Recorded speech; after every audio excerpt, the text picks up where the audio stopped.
The average human being has spent in your entire lifetime between $500,000 and $2 million in your entire lifetime. So why are you not rich? That is scary when you think about it. $2 million. Why are you not rich? If you are just watching this, my name is Adnan Saani Dangote. I am Ghana's most reviewed Airbnb host. In fact, I took my business from 1 apartment to 70 apartments, and I did it because I was able to manage money. In this video, I am going to teach you exactly how to do it. There are 3 money skills that you must know: how to make money, how to manage money, and how to invest money. I've done a video already about how to make money. This one is going to be about how to manage money. So what the video is going to be like is that I'm not going to give you some sort of a lecture, but I'm going to explain to you exactly how I have applied this principle and how the way I have been able to manage money till this point.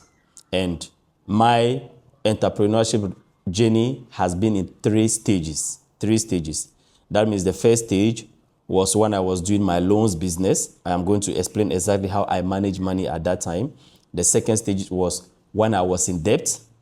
Okay, and the third stage is right now. How am I managing money right now? It does not matter the amount of money that you make. If you do not know how to manage money, you are never going to become rich.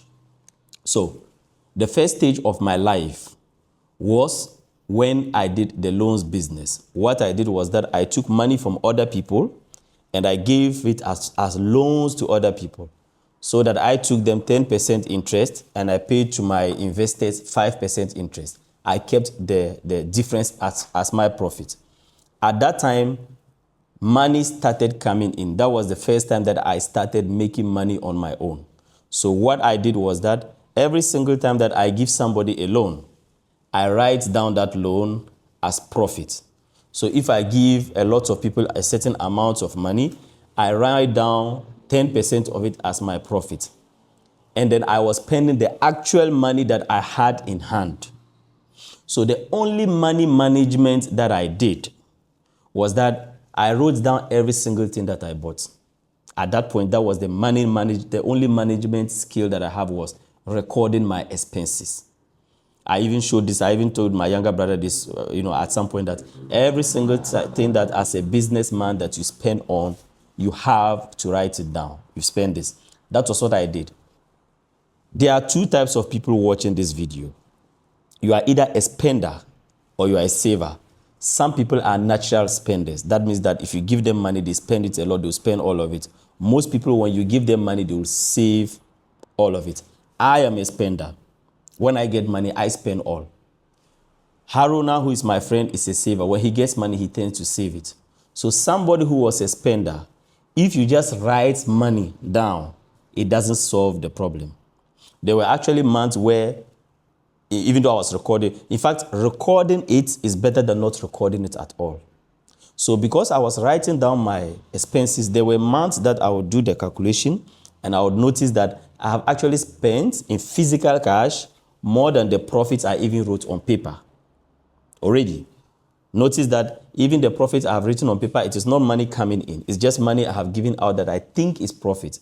But the money that I had in my hand, I would spend, and I'll spend more than that. So if you're a spender, it doesn't matter whether you write down your expenses or not, you are still going to overspend. So that point in my life, well, of course, coupled with loans, very, very bad loans that I gave and everything, that was why my business came down. Now, when I started my second business, which was not my second business, another, because I had done a lot of businesses before that. Now, when I started the loans business, the Airbnb business, where I started renting apartments to people, I found that the profit margin of that apartment business was more than my loans business. So at that point, I still went ahead behaving the same way. What I did was that at the end of every month, when money came in, because we had a lot of debt at the point, what we were doing is that we're using all of the money that we have to pay off debt. All the money that came, apart from money that we spent, money that, like for upkeep, every single thing was used to pay off debt. So we're paying debt, paying investors, paying back, because we had a lot of debt from the old business. And we started a new business. So this new business, the money management skill that we had was that every single time that money comes in, it goes back to those we are owing. Now, I got an awakening. When COVID came, when they announced the lockdown, I hope it's not going to mention it, this is not going to affect this video. So when that happened, and there was a lockdown, that was when it dawned on me that all this while we were making a very big mistake, because then we realized that we needed to see in our bank account how much money we have. And I remember even sitting down with Harun and I was saying, like, this is how much money we have in our account. And if the lockdown is going to last a certain period, it means that we might have to come out and beg. So it dawned on me, it's like, so we had this business, we are doing this business, which is very profitable, we are doing everything. And so for the first time, I told Haruna, I said, if we recover from this, a lesson I'm going to learn from it is that for the first time, it dawned on me that even though I was doing business, I was paying everybody else except myself. It means that I was paying the bread seller, I was paying the water seller, I was paying investors, I was paying everybody else except myself. So I learned that lesson. And I said that going forward in my life, I'm going to make sure that at the end of every month, I have money that goes into a different account that goes in my name. So I put an amount of money that I said, no matter what I was doing, yes, I could go ahead paying investors, I could go ahead paying, rent, paying everything that I had to pay, but I was going to make sure that there is a specific amount of money that goes into a different account in my name. I started doing it first month, third month, fifth month, until it got to a year and I saw that that money was a lot of money. And because it was money that I said at that point, I had decided that I was going to divide my finances into 3. Instead of giving everything to investors, I divided it into 3. I took a piece of paper, divided it into 3. The first part, I called it invest. That means that money was going to be invested back into the business. That brought out that money. The second part of the money, I called it for debt. It means that I was going to use it to pay back my investors, the people that I was owing money. I wasn't going to give all my money to them anymore. Now, the third part, I called it for life. And that was that money that I was putting into a different account for myself. It got to a time that that amount became a lot. But because it was money I called for life, I told myself that this money is going to stay in my life forever because it is for me. You are doing business and everything. What is it in it for you? You are not doing business to just pay investors, pay everybody, pay. What is it in it for you? When this money became a lot, I contacted somebody very dear to me. I said I was looking for land to buy because I just wanted that money to be put away. I remember very well that this was in 2020, and the person was very shocked. He said, Adnan, you said you have a lot of debt, so how come you are looking for land to buy? And I said, I have a strategy. I was very, very sure of this strategy that I actually even sent them a message that I'm going to read. It is a long message, but it's very important to the conversation because it allows you to see the mindset that you need to have even when you are in difficulties. Very, very, I probably will post it in this video and not show the person's name. So you can see the date. It is the 12th, or is it November? November 11th, December 2020, right? Or is it 12th November? In any case, it's 12/11/2020. So I sent this message to the person. The person didn't agree that I wanted to buy a land, even though I was owing people. The person thought that I should give all the money to the people I owed. So I said, I am glad that you understand me now, because it was a lot of back and forth until, the person gave in and said, listen, do whatever you think. So I'm saying, I am making at least 90% of the debt that I'm paying 5% for. Because the debt, I was paying my investors 5% every month. But this new business that I had found allowed me to be able to make 90% of whatever amount the investors had with me. So I was making 90%. So giving them 5% wasn't much of a headache.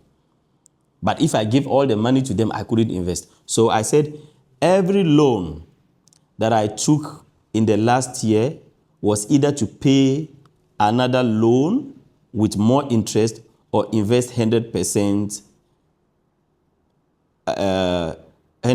business that I now understand well. So what happened was that because I had people who wanted to take their money from them in the past, not at the time of writing this message, because when the disturbance and everything came, business had halted. I had people who were still asking me for money. So what I did was that, because then I wasn't taking any new investments. So people still wanted to invest. Because I wasn't doing any activity anymore, and then I had people wanting to take their money, other people wanted to take. I accepted this new, I eventually gave in and accepted these new people so that I could give myself the breathing space and then pay to the other people. This person thought it was insane that I was doing that. I said, no, every single thing that I've taken is giving back. So it's like I'm not taking new loans to do any business. My business is currently already making me 90%. So the individuals who are bringing in new investment, I'm just using it to calm down the fire whilst I do something else. Right? So I said, I have forbidden myself from borrowing anymore because my business is bringing in so much. So I wasn't borrowing any more money at this point. When you are in a hole, the best thing you have to do is to stop digging. So I wasn't taking any money.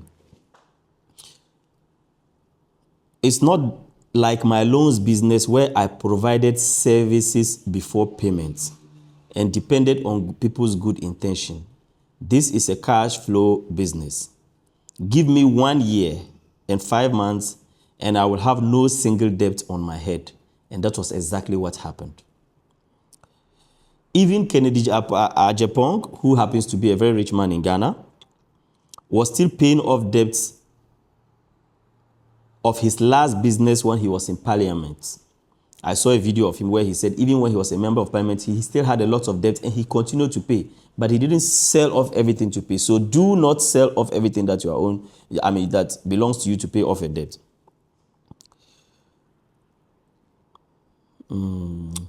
Loans to provided before payments. So paying off debts, last business when he was in parliament. The point, I lose this. I keep losing track. So I'll read all before I explain anything. I've lost it again. The point is to build up assets while you pay off debt. You control an important amount of cash. Not pay off all your debt with all the cash that you make. I mentioned her name and I said, let's pray for long life and good health. I know that you do not believe in me. Of course, she believes in me. It's just that this particular issue, she didn't, But give me 5 years. I am going to become a millionaire. You know what? I'm actually happy that I had this debt. It gives me fuel and I won't stop whatever strategy that helped me reduce my debt while still investing. When I would have paid my last penny in debt, I would have created so much assets, pouring in cash on a monthly basis. That land I am looking for is not to build a fancy house. I want to do stores. That is why I wanted specific locations. I am not in a hurry to do anything now. I have set out a 5-year plan and I'm taking everything slowly. And I judge my progress on a monthly basis. Right? By the way, the land that we are talking about is Adnan Lodge, Tamale today. I was looking for a specific location. That is why I'm not happy with the location, because I wanted a specific location. I didn't get that. I was told later that the location was good and everything. I didn't get the location that I wanted. But I understood at that point that I was not going to judge myself on anything, on how much debt I have. I was going to judge my progress on a monthly basis. Said that if I beat myself within the month, it meant that I had done very well. So at that stage, I divided it into 3. Now, eventually, when I was done paying my debts, it means I had only two parts left. Invest in your business, right? Because the for debt was already gone, and for life. And at the end of the time, I just found out that it's like, basically, if you don't have debt, now if you are listening to this video, and you probably don't have debt, this is where you also have. You have also for invest and for life, right? So I deleted one case and I had two. Now I now divided my money. By the way, I have left out a very important aspect of this video. When I say you divide the money into three, I don't mean you divide everything that comes in within the month. Because basically, we're doing nothing. So apart from rent and food, whatever was left was what was divided into these three. It's very important to make this distinction. Whatever was left was what was divided into these three, because we're investing money, spending less than we make, trying to live small. We moved into an apartment that was not so great. We went to a different place to rent. It's a very long story. So when I was done, we had just the two left. So right now, this is what I have now decided. I have now gotten to a point right now. What I do is that I do not have a place where I have for invest or for life. I don't have that anymore. Now what I just have is that for invest in my business, and everything else is asset diversification. Asset diversification is very, very important. Asset diversification is to decide as your human being, as you yourself, that you are supposed to find a list of things that you think they are good investments and a business. I've always said that you have to focus on one business. Put all of your attention on one business, and every other thing that you invest your money in should be passive. So right now, how I manage money is that I focus all my attention on one business, which is the business of Airbnb, which I have grown to 70 apartments and all right now. Now, the measure of my investment is that I have to invest in that business every single month. Once I have invested in the beginning of the month, I have invested in that business every single month. Whatever is left, I allocate it. I'm taking my time to say this very slowly so that I don't lose the explanation of this. Now you have to identify a group of assets. Let's say real estate, let's say stocks, let's say crypto, whatever asset it is that you are a big fan of. For me, I realized that after I read The Psychology of Money, I realized that one of the biggest mistakes a lot of rich people in Africa will make is that most rich people don't have money. What they have is they have assets. They don't have money. And all my life, I was also because I'm a spender, I tend to invest a lot. I tend to put away money. When money comes, I don't want it to stay, I put it. But after I read The Psychology of Money, I decided that I needed to give myself some degree of balance. So I decided immediately that I was going to keep 10% of my net worth in cash. Of this 10% of my net worth, half of it has to be in stocks and half of it has to be in liquidity. That way, you have yourself spending in your business system, investing in your business system. That is always something that you have to do. Once you make sure that you've invested, because that's the first thing I have to do every single month. Have I invested in my business? Once you do, you invest in your business. Now, the other things, they invest in themselves because it's an allocation. It is an allocation. An allocation said that, let's use real life examples. If let's say you are worth $1,000, right? You are worth $1,000. This is what you are worth. $1,000 is what, measure this. Okay. So yes, you are worth $1,000.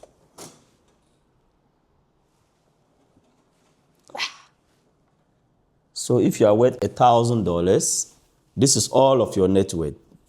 Okay? Now, 10% of your net worth has to be in cash. And this 10%, this is 100. Of that 100, let's say 50 has to be in stocks and 50 has to be in cash. Now the rest of the money you have to invest in your business system. You can invest in other investments. Now this 50% is decided on how much money that you are worth. If you are worth 1,000, it means that at the end of every month, you know that you have to put $50 in stock. You have to leave $50 in cash. Whenever now, the magic that it happens is that you don't invest in stocks when you hear that stock prices have gone up, or sell when you hear that stock prices have gone down. No, this thing does itself for you, because what happens is that when stocks goes down, this your 50 now becomes 30, right? Because the price of stock have gone down. So when it becomes 30, you as the individual, you know that you are worth $1,000. So at the end of the month, what do you do? You add $20 to bring it to 50, because it's an asset allocation. This thing that I'm talking about is very, very, very deep and very difficult to grasp. But once you you understand it, it is going to make a huge difference. So when stock prices fall, you buy. Right now, stock prices are going up. I sell, I don't buy.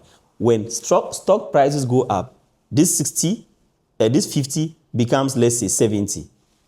You are the individual at the end of the month, you know that it's only 10% of your net worth that is supposed to be in stocks.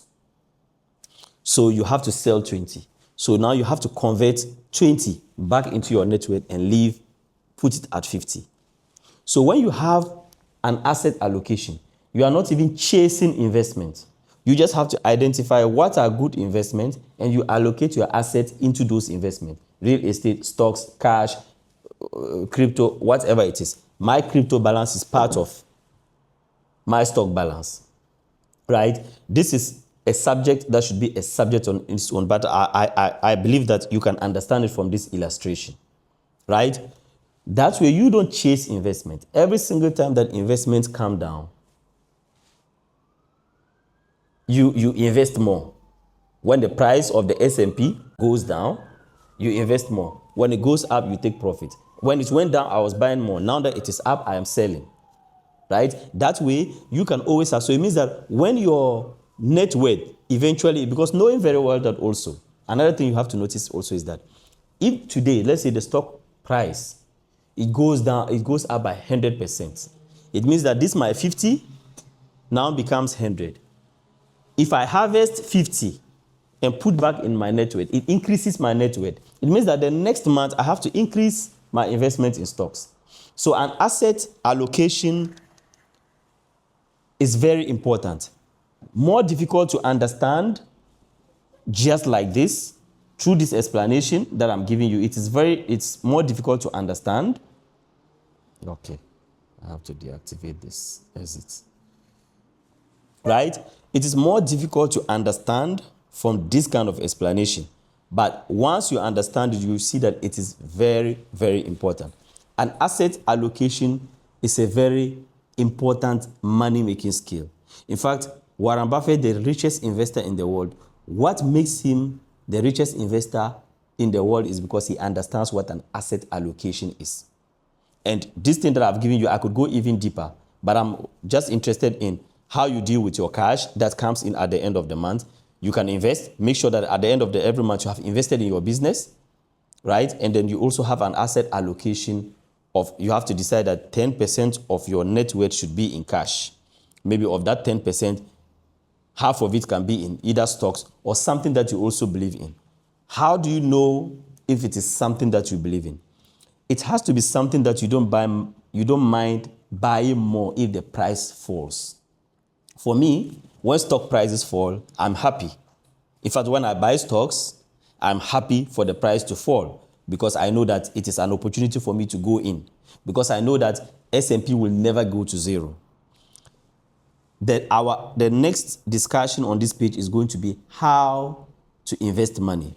So when it comes to how to invest money, I'm going to go into this thoroughly. So if it is something that you have not really understood, forgive me. I know that I've probably done a very bad job explaining it to you. So if you don't understand it, it's not your fault, because this is really not the main topic of this video, so I'm trying to not dive into it a lot. My next video, I'm going to go really, really deep into investment as a whole. Invest in the stock exchange market, what you have to do, what you don't have to do, and whatnot. But when it comes to money management, it is not about how much you make, but how you are able to decide what to do with the money that comes in. And I don't know where you are on your journey, but it's very important that you have to invest first. Pay yourself first before you pay everybody else. Pay yourself before you pay your employees. Pay yourself before you pay the mango seller. Pay yourself before you pay everyone else. If you pay yourself first, and when I say pay yourself first, I don't mean pay your rent. When you pay your rent, that is your landlord. When you buy food, it is the food seller. But is there money that you put aside that belongs to you? Because in the end, it all comes down to ownership. What do you own? My name is Adnan Saani Dangote. If you like this video, kindly like and subscribe, because every single time that you like or subscribe to my video, you see more future videos. Thank you very much.